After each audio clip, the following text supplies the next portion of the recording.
Mesdames, Messieurs, bonsoir et bienvenue au 20h bilingue de ce samedi 17 avril 2021. For me, I'm Sanda. Good evening. Bonsoir Nadine Abo. Good evening, ladies and gentlemen. Thanks for joining us on the 8 p.m. bilingual newscast on Equinox Television. We're live from our central news desk in Douala, Cameroon's economic capital city. In our top stories, learners who fled the armed conflicts in the northwest and southwest Anglophone regions of Cameroon are facing difficulties in the Mungo division of the littoral region of the country. They are unable to find technical education, especially those who desire to have Anglo-Saxon technical education. They have been expressing their challenges, captured by our correspondent, and we shall be showing you in this edition of the news. Meantime, women of Isangele in the Bakassi Peninsula of the Indian in the southwest region of Cameroon on their part say they are being dominated by Nigerian women in the fishing sector following what they call is the absence of support from the government of Cameroon. Their disturbing voices are being channeled to the central government in Yaoundé. À la une de ce journal, les nouvelles cargaisons du vaccin contre le coronavirus au Cameroun. Près de 400 000 doses du vaccin controversé AstraZeneca viennent d'être réceptionnées à Yaoundé malgré la polémique. Le gouvernement camerounais a pris avis du conseil scientifique compte de l'utiliser pour faire vacciner la population. Voilà pour le sommaire.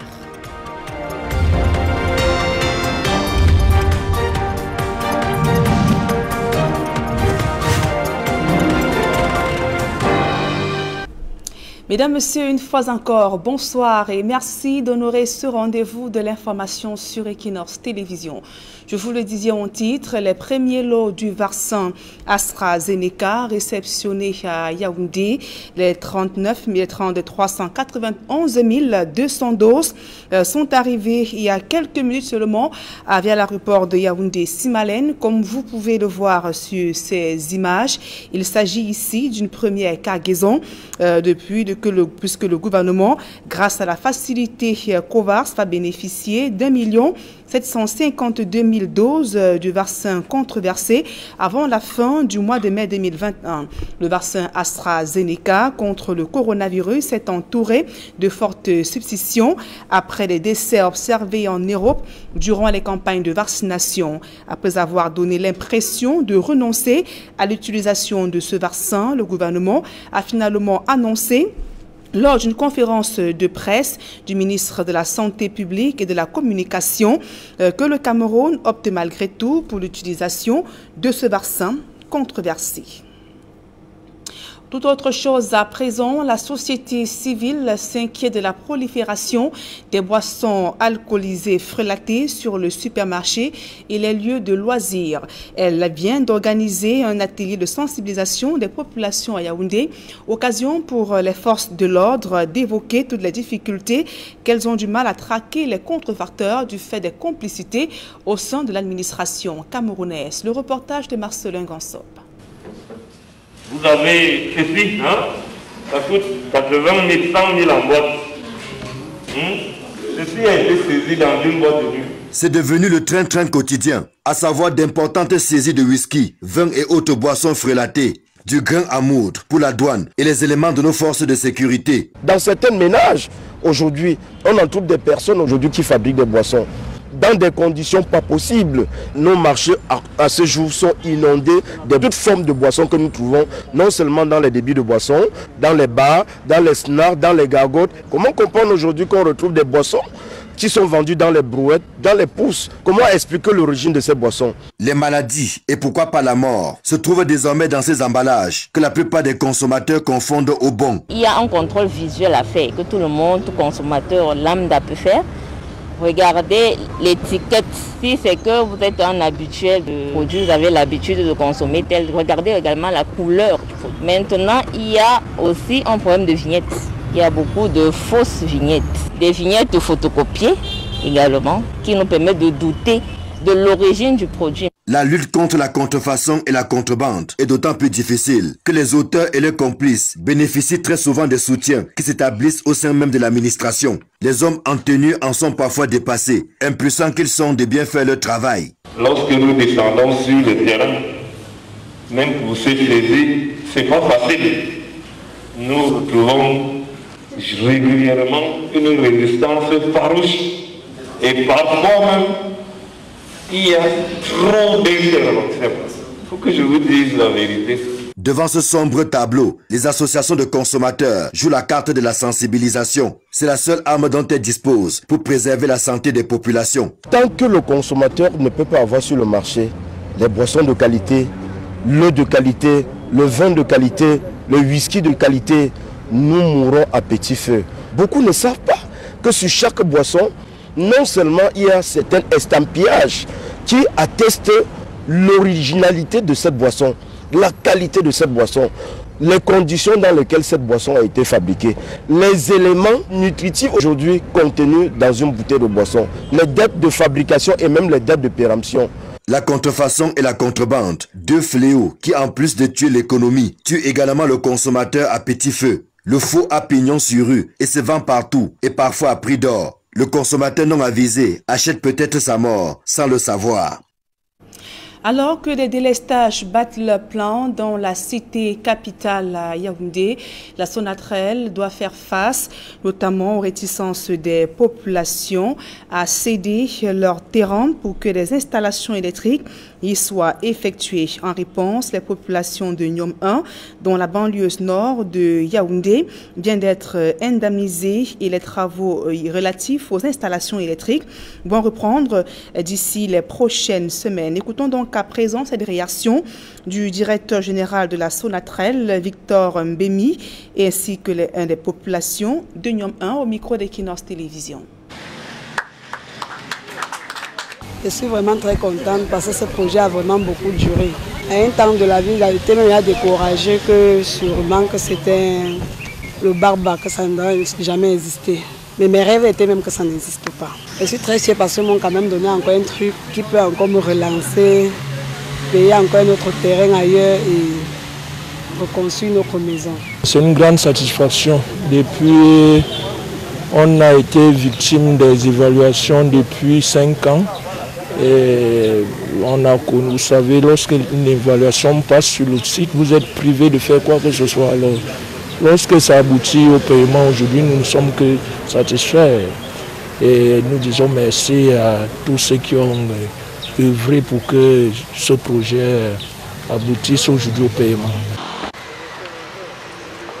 Les travaux qui vont commencer après l'indemnisation des populations riveraines que vous êtes ici, c'est des travaux importants du poste de Niom 2, c'est un poste 225 qui va accueillir l'énergie qui viendra de la centrale hydroélectrique de Naktigal en construction au niveau de Bacheng. L'entreprise a déjà été sélectionnée.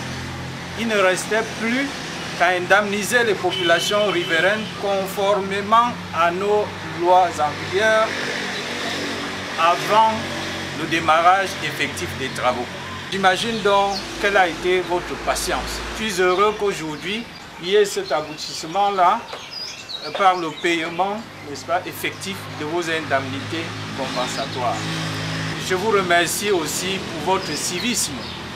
Je n'ai jamais entendu que les populations de Niom 2 ont fait des mouvements de revendication parce que peut-être la procédure d'expropriation a pris un peu de temps.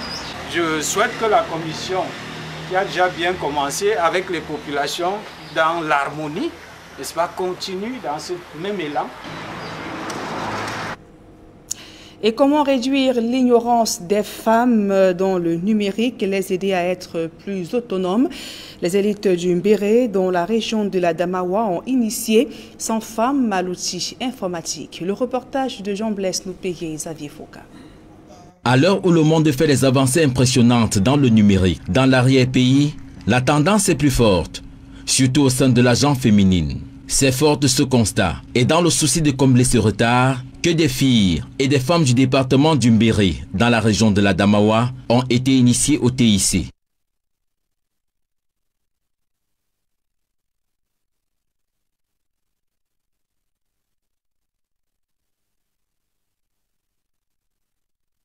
comment je peux saisir le texte sans aller peut-être dans un cyber. Cette séance de formation est une initiative d'une élite de la localité, l'honorable Mokhtar Hamadama. Nous avons décidé d'aider nos jeunes filles et femmes du Mbéré à s'épanouir.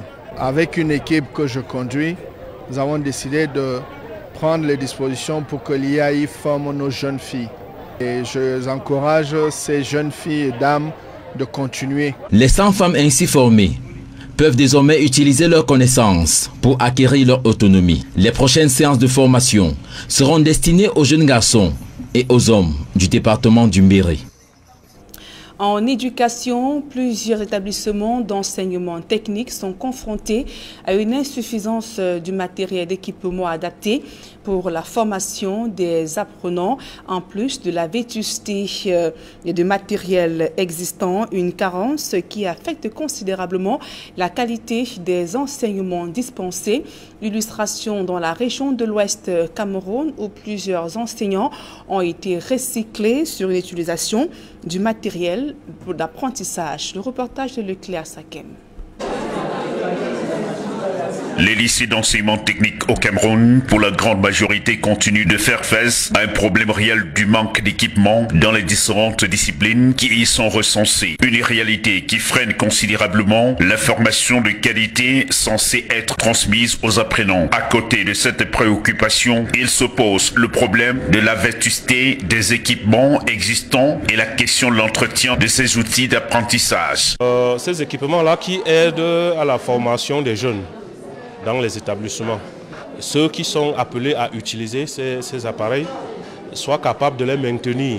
Parce que parfois, à cause d'un moindre rien, tout un ensemble peut être abandonné. Le manque de formation étant à l'origine de ces abandons, le ministère en charge de l'enseignement secondaire, pour pallier à quelques-unes de ces difficultés, vient de réunir dans la ville de Bafoussam les techniciens venant des 10 régions du Cameroun pour les inculquer le savoir-faire pour ce qui est de l'entretien des machines lourdes dans nos lycées techniques. Il s'agit de l'idée du ministre des enseignements secondaires dans la mouvance de la professionnalisation des enseignements, qu'il faille maintenir les équipements de pratique en fonctionnement pour que la professionnalisation soit effective. Il n'y a pas toujours, j'allais dire, du personnel d'établissement qui est apte pour s'occuper de cette maintenance. On est souvent obligé d'aller au quartier chercher des techniciens pour cette activité-là. Alors, elle a trouvé bon de former, de renforcer les capacités des enseignants qui sont déjà des techniciens, maintenant dans des disciplines bien précises. Et nous sommes à la 3e session. Des connaissances pratiques que les apprenants comptent bien pouvoir mettre en pratique une fois de retour dans leurs établissements respectifs afin de sauver les appareils tombés en ruine. Les expériences que nous avons depuis que nous sommes en formation sont incalculables à un moment donné parce que de retour dans nos établissements, nous mettons en jeu ce que nous avons appris et avec ça, nous avons beaucoup sauvé. Dans les ateliers, nous sommes appelés à travailler surtout avec les élèves aussi. Les élèves feront partie du travail désormais. Il va falloir qu'on les excite à aimer, à maintenir leur propre machine. Ça va les aider dans leur formation, ça va les aider dans leur vie future. Ce recyclage a duré une semaine dans les ateliers des lycées techniques de Baningour et Canada. Et parlons à présent de l'installation de ces nouveaux officiers d'état civil dans le département d'Union et les régions du centre. Ils ont prêté serment devant le tribunal de première instance d'Ezeka. Face à la problématique de la sincérité des actes d'état civil délivrés, l'un des promus, Pierre Niemek, explique les enjeux autour de ce sujet. Civil, peut-être pas moi seulement, tous les officiers d'état civil sont entre le marteau et l'enclume. C'est-à-dire nous sommes entre la liberté et la prison. Quand vous voyez cette affaire-là, ce n'est pas une affaire à s'amuser. Je jurais devant Dieu, devant le président de la République, que je vais respecter à la lettre des prescriptions. Ce travail est un sacerdoce, ce n'est pas pour se faire de l'argent. Il faut que nous respections à la lettre des prescriptions. La naissance, comme on a prescrite, est le témoignage de quelqu'un. Dans sa circonscription, ce n'est pas que vous prenez un Tchadien, vous prenez un Centrafricain, chacun, son acte de naissance doit être fait là où il est né. En page magazine de ce journal, c'est une lave prisée dans certaines localités du Cameroun, mais le charançon du palmier, au-delà de sa saveur, inclut également une bonne opportunité d'affaires. L'élevage de ces laves revient à faible coût, cependant, les bénéfices sont conséquents. Le reportage de Sylvestre Hippolyte Zangaou et Eko Kalobé. On va regarder la télé.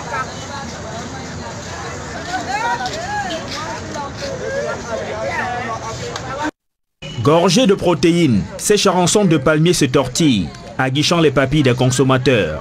Ici dans le sud et d'autres régions du Cameroun, si vous voulez en acheter, il faut mettre le prix qu'il faut, en fonction de la saison. Ici là, c'est 5 000 actuellement. Oui. Parce que nous-mêmes, nous payons cher. Nous payons cher. Donc, c'est pas la saison. La forte demande fait face à l'offre peu abondante. Certains ont donc trouvé la solution de l'élevage des charançons de palmier. Mais pour s'y lancer, il faut bénéficier d'une bonne formation. Ici, on est dans ce qu'on appelle un substrat de transition. Ok? La noix de coco est fraîche. Ça veut dire que c'est encore riche en eau. Donc, on n'a pas besoin d'ajouter de l'eau là-dedans. On a déjà mis de l'eau de coco et on va encore mettre la banane là-dedans. Il faut transformer cette banane en bouillie au fur et à mesure qu'ils vont manger. Ça va se fermenter et faire un joli milieu là-dedans. La femelle vient, fait un trou avec son bec, appelons ça comme ça. Quand elle fait le trou, elle se retourne, je veux dire, pond un œuf. Et puis, elle se positionne, fait un autre trou avec son bec là, fait un autre œuf dedans, fait un autre œuf, fait un autre œuf, fait un autre œuf. Donc en moyenne, une femelle fait 200 œufs.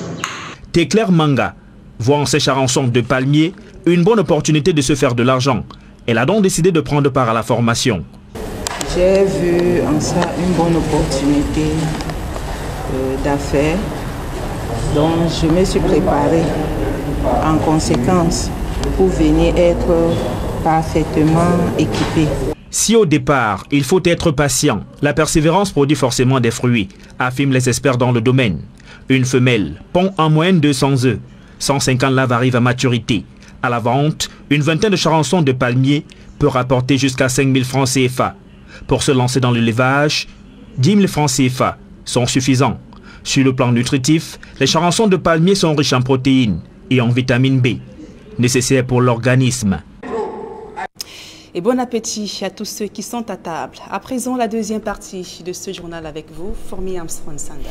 Thanks, Nadine Ambo. Ladies and gentlemen, thanks for joining us in the second segment of information. We begin with COVID-19 and vaccines in Cameroon to talk about the arrival of the controversial British-made AstraZeneca vaccines. Over 391,200 doses of the controversial British-made AstraZeneca COVID-19 vaccines have arrived in Yaoundé, Cameroon's political capital city, this Saturday, April the 17, 2021. The acquisition of AstraZeneca by the government of Cameroon, despite reports of blood clots, comes after a previous move from the government suspending an initial rollout about a month ago, following a decision from Cameroon's Minister of Public Health, Dr. Manahuda Malashi, who says it was in conformity with consultations with the Cameroon Medical Council. This arrival today comes barely 3 days after an official announcement made by the Minister of Communication and Government spokespersons, that is Cameroon government spokesperson, Minister René Emmanuel Sadi, and Cameroon's Minister of Public Health, Dr. Manahuda Malashi, during a press conference in Cameroon's political capital city, Yaoundé. And on to one of our top stories, learners who fled the armed conflicts in the northwest and southwest regions of Cameroon are facing difficulties in the Mungo division of the Littoral region of Cameroon. in the Mungu division, and those of them particularly faced with these challenges are those who desire technical education, who report say have not been able to find Anglo-Saxon technical establishments or schools within the Mungu division. The problem of the absence of Anglo-Saxon technical establishments in the area was at the center of discussions during an open door day of a private institution which is said to have come to fill the gap. We, during the event, hooked up with some Anglophone learners who explained their challenges. The extracts were collected by Jacques Moulon in the Mungu division. Of the Anglophone crisis, and even though we are here, the principals still accepted us, though we didn't complete our school fees. And I would love it if this crisis should stop so that we can go back to our homes, and we keep on praying to God for him to do it for us. I'm coming from Northwest region of Cameroon, especially Bamenda. I've been for years without going to school, but I'm pleading on the behalf of the government to try to look into this crisis that is happening. There's too much shooting, so I'm just pleading with the government to look at the crisis because it's not easy. They had 1 year to prepare everything. In that short time notice, seeing what they have achieved is absolutely amazing. And I would like to congratulate the founders as well as the teachers and staff for the amazing and hard work that they have been able to put in place in this short space of time, and also encourage the parents to keep doing their best. In the past we used to minimize technical education, but today we know that without them we can't build this country. So I would like them to keep encouraging their kids and take the options for technical education. You listen there to some of the students and also the voice of the representative of the Diofor Lum who was present at the ceremony. He is our Virikan, who also spoke on the importance of technical education even to internally displaced learners from the northwest and southwest regions of Cameroon. And we stay in the Anglophone regions of Cameroon, taking you to Isangele in the Bakassi Peninsula of the Indian Division, where Isangele women of the Bakassi Peninsula say they are being dominated in the fishing sector by Nigerian women, following what they say is the absence of a veritable economic support from the governments of Cameroon. Speaking to our correspondent in the southwest region, Derek Jato, the women asked the governments of Cameroon, sending their voices through the First Lady of the Republic of Cameroon, to help them with engine boats and boats that they could use to cross over to sell fish in markets in Cameroon. They cited markets like that of Kumba in the Meme Division, Mundemba, Chief Town of the Indian Division, Douala, economic capital, and Yaoundé, the political capital city. The women say the absence of a veritable and a reliable means of transportation from the very enclave Isangele to the rest of Cameroon has made it difficult for them to be able to bring fish to the Cameroonian market, and has allowed them vulnerable in the hands of Nigerian women specialized in the fishing business, who easily get the fish from Isangele to sell in towns and cities in the neighboring Federal Republic of Nigeria. And still in Isangele, the people are also facing developmental challenges and infrastructural problems. A case in point is that of the government school Isangele, where you find the mayor of Isangele who indicated that the school got bad several years ago, got destroyed, and has not been rehabilitated.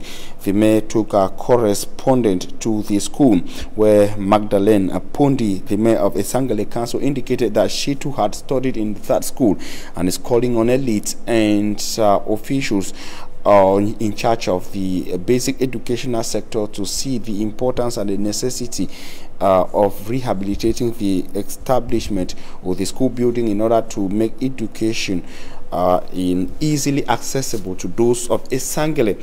She was also speaking during an exercise to disinfect some existing school establishments in Isangele, outlining that the poor school infrastructures are just some of the infrastructural problems faced by Esangale and the rest of the Bakassi Peninsula in the Indian Division of the Southwest region.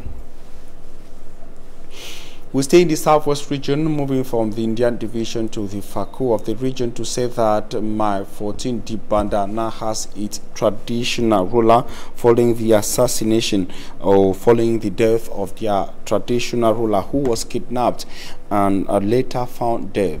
Reports say he was kidnapped alongside two other traditional rulers of the area, taken to an unknown destination. 2 others came out alive and he was found dead. It should be recalled he was Chief Nkale of Mai 14 Dibanda in the Faku of the Southwest region of Cameroon, and recently his son took over from him, Chief Davison, that is Davison Ndive Ikome, who is now been enthroned as the new traditional ruler of Dibanda Mai 14 in Boya subdivision.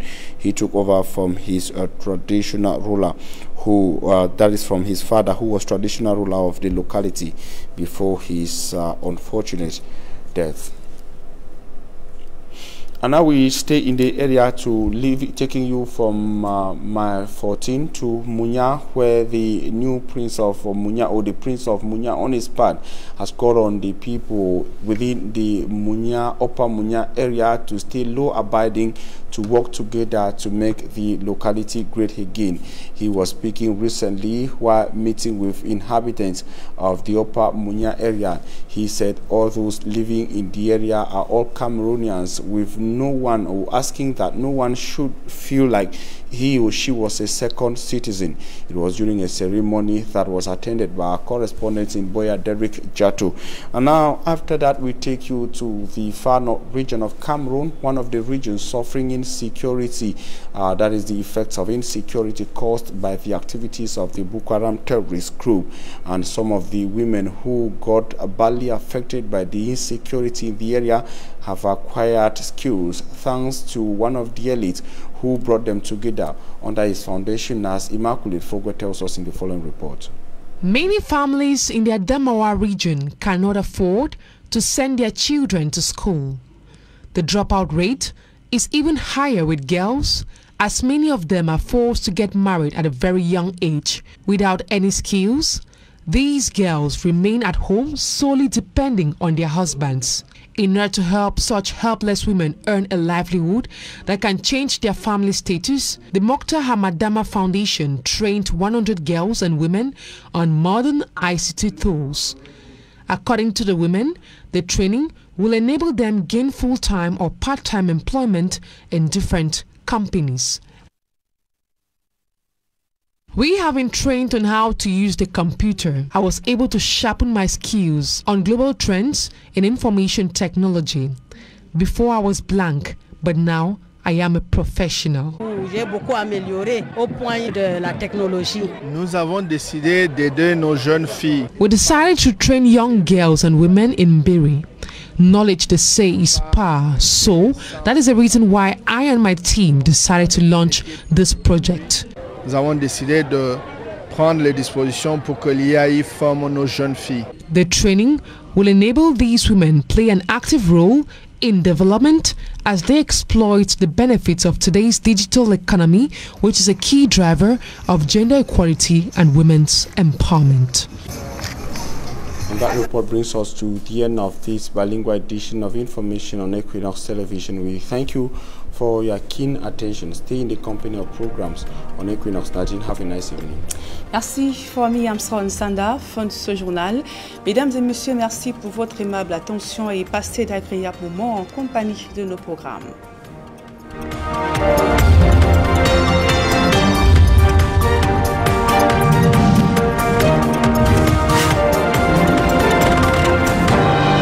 Les doctorales à l'Université catholique Saint-Jérôme de Douala.